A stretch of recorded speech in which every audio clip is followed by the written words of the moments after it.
Film की शुरुआत Mickey से होती है जो बर्फ में लथपथ दो चट्टानों के दरमियान फंसा हुआ था। यहाँ पर एक आदमी आता है जो उसे बचाता नहीं बल्कि उससे हंसते हुए पूछता है, मरना कैसा लगता है मिकी? तुम तो बार बार मरकर जिंदा हो जाते हो।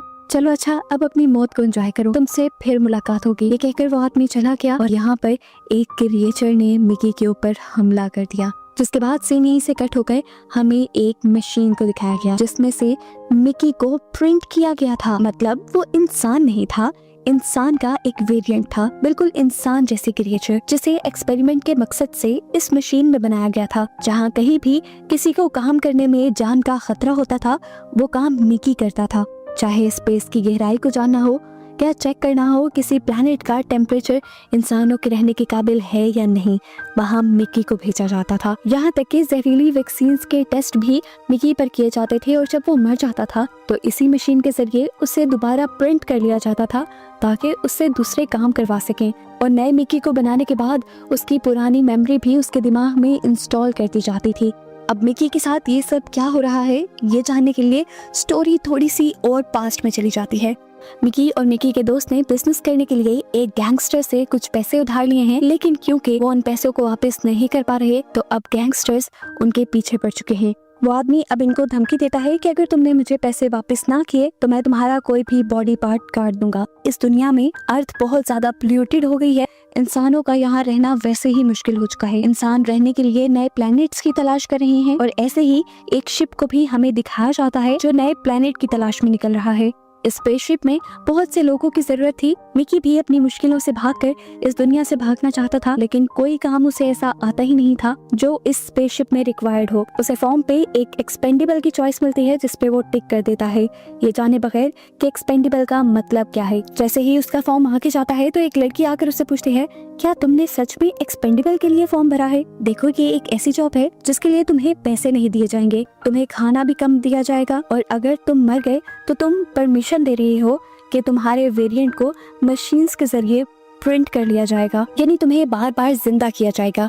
स्पेसशिप के ऑर्गेनिक वेस्ट का इस्तेमाल करते हुए मशीन के जरिए तुम्हारी नई बॉडी बनाई जाएगी जिसे वेरिएंट कहा जाएगा। मौत का दर्द तुम्हें बार बार सहना होगा, क्या तुम इसके लिए तैयार हो? मिकी के हाँ कहने पर उसके साथ एक प्रोसेस शुरू कर दिया जाता है जिससे उसकी मेमोरी एक हार्ड ड्राइव के अंदर सेव हो सके। ये काम खत्म होने के बाद उसके पास वही लड़की आती है और उसे एक गन देती है और कहती है, अपने आप को मार लो। मिकी को ना चाहते हुए भी अपने आप को शूट करना पड़ता है, जिसके बाद मिकी की इस बॉडी को ऑर्गेनिक वेस्ट पे फेंक दिया जाता है। कुछ देर बाद मशीन के जरिए उसकी एक दूसरी बॉडी प्रिंट कर ली जाती है जिसे आम लोगों के साथ आम नॉर्मल काम करते हुए दिखाया जाता है। अब यहीं पर हमें केनेथ मार्शल को भी दिखाया जाता है। वो स्पीच देता है कि हम जल्द ही इंसानों के लिए एक नया प्लैनेट रहने के काबिल बना लेंगे और सभी उसकी स्पीच पे तालियां बजाते हैं। मिकी को इसकी बातों में ज्यादा इंटरेस्ट नहीं था। वो खाना खाने के लिए एक जगह बैठा तो उसके पास एक सिक्योरिटी एजेंट नाशा बैठी हुई थी। ये दोनों बातें करने लगे और देखते ही देखते इनके दरमियान में दोस्ती हो गई। ये लोग अपना ज्यादा वक्त साथ गुजारना शुरू कर देते हैं और जल्द ही इनकी दोस्ती प्यार में बदल जाती है। मिकी की लाइफ तो यूं ही चलती रहती है कि कई मर्तबा उसे मार दिया जाता है और दोबारा प्रिंट यानी दोबारा जिंदा होने के बाद भी वो नाशा के पास ही आता है। अब फाइनली ये लोग नेफिलिम प्लैनेट के पास पहुंच जाते हैं। यहाँ पे बर्फ थी जिससे पता चला कि यहाँ पर पानी के साथ साथ ऑक्सीजन भी मौजूद है, लेकिन क्या यहाँ का एनवायरनमेंट सांस लेने के काबिल है भी या नहीं, ये चेक करने के लिए मिकी को प्लैनेट पे उतारा जाता है। उससे मास्क हटाने को कहा जाता है जिसकी वजह से यहाँ पे मौजूद बहुत सारे बैक्टीरियाज उसके अंदर चले जाते हैं। उसकी तबीयत बिगड़ने लगती है और उसके नाक से बहुत ज्यादा खून आने लग जाता है। मिकी के अंदर के बैक्टीरियाज को चेक करते हुए साइंटिस्ट उन बैक्टीरियाज के खिलाफ वैक्सीन बनाना शुरू कर देते हैं। इन वैक्सीन को बार बार मिकी के ऊपर टेस्ट किया जाता है और मिकी को नेफिलिम प्लैनेट पर भेजा जाता है। इस एक्सपेरिमेंट के लिए लगभग 12 से 13 बार ये लोग मिकी की जान ले लेते हैं और आखिर फिर एक ऐसा एंटीडोट, एक ऐसी वैक्सीन बनाने में तैयार हो जाते हैं जिसको लगाने के बाद इंसान नेफिलिम प्लैनेट पर सांस ले सकते थे। एक्सपेरिमेंट के पास होने के बाद अब मिकी के साथ 3 और क्रू मेंबर नेफिलिम प्लैनेट पर उतरते हैं। इस प्लैनेट को एक्सप्लोर करते हुए एकदम से बर्फ की चट्टानें हिलने लगती हैं और एक जवान लड़की बर्फ की एक चट्टान के नीचे आ जाती है। ये जानकर सभी लोगों को बहुत दुख होता है।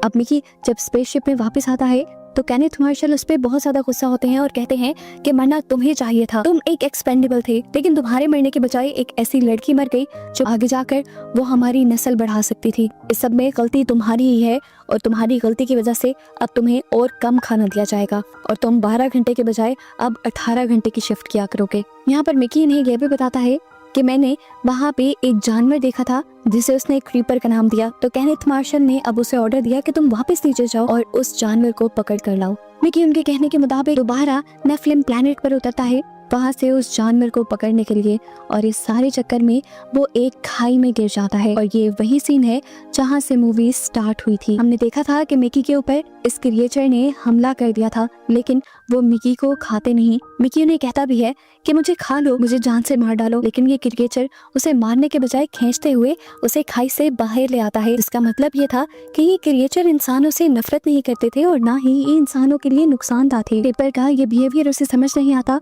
और वो दोबारा एक ट्रक पर बैठ जाता है जो उनकी स्पेस शटल के पास ही जा रहा था। इस ट्रक में 2 बड़े बड़े कीमती पत्थर थे जो इसी प्लैनेट से लिए गए थे। इसी पत्थरों के साथ वो भी अपनी स्पेस शटल में वापस आ जाता है। थका होने की वजह से वो पहले उस क्रीपर के बारे में इन लोगों को नहीं बताता और अपने रूम में जाकर सो जाता है। घंटों बाद जब वो नींद से उठा तो डर गया ये देखते हुए कि उसके साथ एक और मिकी भी था, यानी इन्होंने मिकी को मरा हुआ समझकर उसका एक नया वेरिएंट मिकी 18 बना लिया था। मिकी 17 इस वेरिएंट को कुछ नहीं कहता, लेकिन मिकी 18 मिकी 17 को मारने पे तुल जाता है और कहता है कि तुमने अपनी लाइफ जितनी जीनी थी जी ली, मुझे तो अभी बने 2 ही घंटे हुए हैं, इसलिए तुम्हें मर जाना चाहिए। वैसे भी एक से ज्यादा मल्टीपल्स का रहना इलीगल है।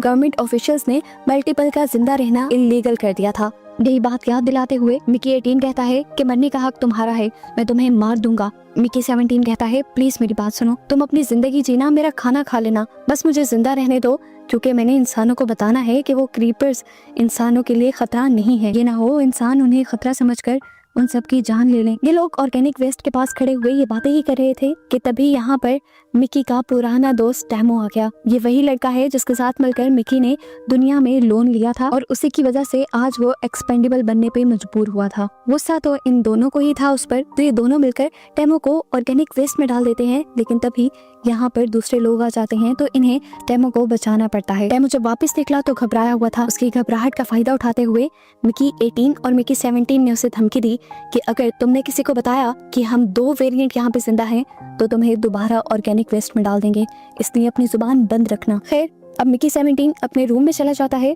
और मिकी 18 को नासा के लोग ले जाते हैं अपने कुछ काम करवाने के लिए। थोड़ी देर में मिकी के रूम में केनेथ मार्शल के लोग आते हैं और मिकी 17 को उठाकर ले जाते हैं ये कहते हुए कि तुम्हारे लिए एक दावत अरेंज की है। मिकी बहुत खुश हुआ। केनेथ मार्शल ने आज उसे इज्जत भी दी और उसे खाना भी खाने को दिया।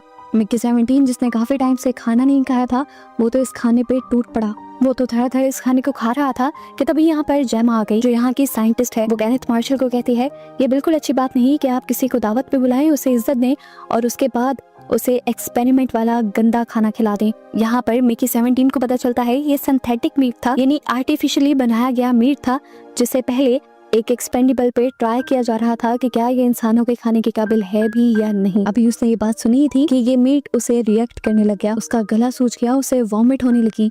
ये देखकर सब लोग जान गए कि सिंथेटिक मीट यानी आर्टिफिशियल मीट जो उन्होंने बनाया था वो खराब था। अभी ये सब चल ही रहा था कि साइंटिस्ट ने आकर उसे एक इंजेक्शन लगाया था। एकदम से मिकी की तबीयत भी ठीक हो गई, लेकिन जो उसके साथ बिहेवियर रखा गया था जेमा को वो बिल्कुल पसंद नहीं आता। वो उसे लेकर अपने साथ अपने कैबिन में आ जाती है और उसे चाय भी देती है।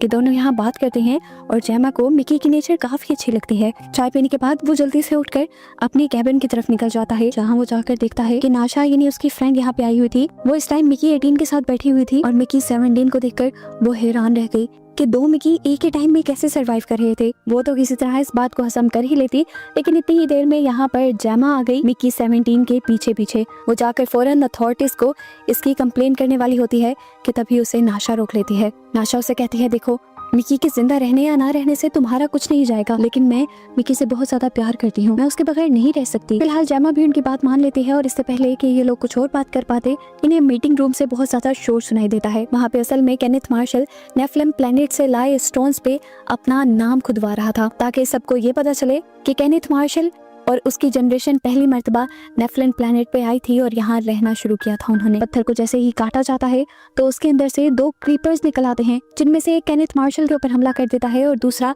यहीं पर रेंगने लग जाता है। यहाँ पे भगदड़ मच जाती है, जिनकी आवाजें सुनकर ही जेमा और नाशा यहाँ पे आई थी। सिक्योरिटी गार्ड्स ने उस क्रीपर को तो फौरन मार दिया था जिसने केनेथ मार्शल पे हमला किया था, लेकिन हम देखते हैं कि यहाँ पर अब मिकी 18, जिसे केनेथ मार्शल पे बहुत ज्यादा गुस्सा था क्योंकि उसकी वजह से उसकी बार बार जान जाती थी, वो केनेथ मार्शल को मारने की कोशिश करता है। ऐसे मिकी 18 की गलती की वजह से सब लोगों का ध्यान मिकी 17 और 18 दोनों पे चला जाता है और उनके साथ साथ नाशा को भी पकड़ लिया जाता है क्योंकि नाशा ने इस चीज की रिपोर्ट नहीं की थी। हम देखते हैं कि अब उस क्रीपर को भी पकड़ लिया गया था जो छूटकर भागा था और उस पर नए नए एक्सपेरिमेंट्स इन लोगों ने स्टार्ट कर दिए थे। अब नाशा और मिकी 17 बातें ही कर रहे थे कि यहाँ पर टेमो आ गया। वो मिकी से कहता है, देखो यार, अर्थ पे जिससे हमने लोन लिया था वो कह रहा है कि जल्द ही हम उसके पैसे वापस करें। पैसे तो हमारे पास है नहीं, तो उसने धमकी दी है कि वो मेरी या तुम्हारी बॉडी का कोई पार्ट लेना चाहता है। देखो, तुम एक एक्सपेंडेबल हो, अगर मर गए तो तुम्हें दोबारा जिंदा कर लिया जाएगा, लेकिन अगर मेरी बॉडी का कोई पार्ट चला गया तो मैं क्या करूंगा। तभी मिकी 18 कहता है, यार देखो, ज्यादा गुस्से वाला मैं हूँ और मैं ही तुम्हें ऑर्गेनिक वेस्ट में भी फेंकने वाला था। मेरा गुस्सा बार बार मुझे मुसीबत में डाल रहा है। एक काम करो, तुम मेरी ही बॉडी का कोई पार्ट ले लो। जैसे ही खुशी से टेमो उसके करीब आता है तो मिकी 18 उसे शॉक दे देता है क्योंकि यही तो उसका प्लान था। जिसके बाद उसने टेमो की जेब से चाबी भी चुरा ली। वो अभी आजाद हुआ ही था कि यहाँ पर कुछ और लोग आ गए क्योंकि पता चला केनेथ मार्शल की वाइफ ने उस क्रीपर की दुम को काट के एक सॉस बनाया था जो उसे बहुत ज्यादा पसंद आया था। अब उसे ऐसे ही क्रीपर्स की और दुमें भी चाहिए थी, जो लाने का काम उसने डिसाइड किया कि इन तीनों को दिया जाएगा। स्पेस शटल के बाहर के कैमरा से केनेथ मार्शल देख पाता है कि इस छोटे क्रीपर को लेने के लिए बहुत सारे क्रीपर्स तेजी से उनके स्पेसशिप की तरफ बढ़ रहे थे। वो तो इन सबको मारना ही चाहता था, लेकिन फिर उसके सेक्रेटरी ने कहा कि इन क्रिएचर्स को मारकर क्या होगा, आपका तो कोई फायदा नहीं होगा। पहले इन तीनों को जाने दें और इनको अपना काम करने दें। जब इन क्रिएचर्स की दुमें आप लोगों को मिल जाएंगी उसके बाद मार दीजिएगा आप इन्हें। नाशा को उसकी बातें सुनकर बहुत ज्यादा गुस्सा आ रहा था। वो केनेथ के ऊपर बोलने लग जाती है, चिल्लाने लग जाती है, कितने बेहिस इंसान हो, अपनी जुबान के टेस्ट के लिए तुम इतनी क्रिएचर्स को दर्द दोगे, तुम्हें बिल्कुल शर्म नहीं आती ना।